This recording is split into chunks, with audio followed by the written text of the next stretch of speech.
35 বলে দিয়েছি, 35। খোদ দুদকের বিরুদ্ধে ঘুষ নেওয়ার অভিযোগ তুলেছেন এনসিপির দক্ষিণাঞ্চলের মুখ্য সংগঠক হাসনাত আব্দুল্লাহ। এ নিয়ে রীতিমতো তোলপাড় শুরু হয়েছে।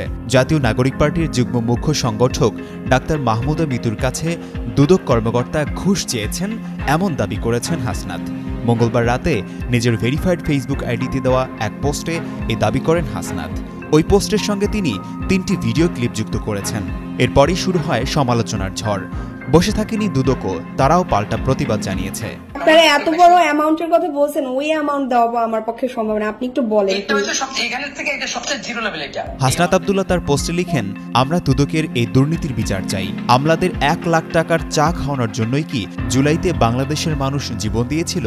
স্বাধীন বাংলাদেশে দুদকের চা খাওয়ার বিল 1 লাখ টাকা শিরোনামে হাসনাত আব্দুল্লাহ লিখেন, আপনার নামে দুর্নীতির কোনো অভিযোগ না থাকলেও সেটার ক্লিয়ারেন্স নিতে আপনাকে 1 লাখ টাকা দিতে হবে।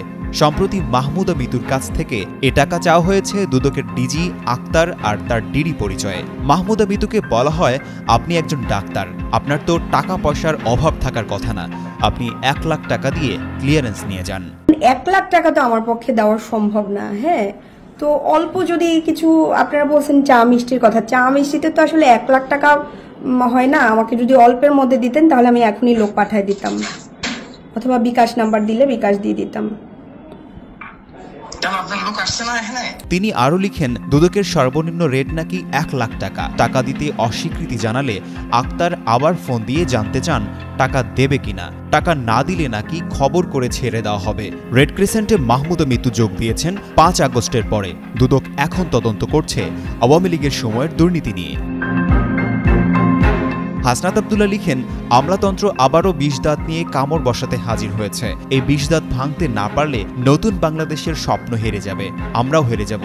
আমরা দুদকের এই দুর্নীতির বিচার চাই। আমলাদের 1 লাখ টাকার চা খাওয়ানোর জন্যই কি জুলাইতে বাংলাদেশের মানুষ জীবন দিয়েছিল? এর অবশ্য প্রতিবাদ জানিয়েছে দুদক। মঙ্গলবার দুদকের উপপরিচালক মোহাম্মদ আক্তারুল ইসলাম স্বাক্ষরিত এক প্রেস বিজ্ঞপ্তিতে জানানো হয়, যাচাই বাছাই ছাড়াই দুর্নীতি দমন কমিশনের মহাপরিচালক সহ মানহানিকর বক্তব্য প্রদান করেন হাসনাত আব্দুল্লাহ। এটি করছে মূলত প্রতারক চক্র। এর সাথে দুদকের কোনো কর্মকর্তার সংশ্লিষ্টতা নেই। আশিকুর রহমান, যুগান্তর নিউজ।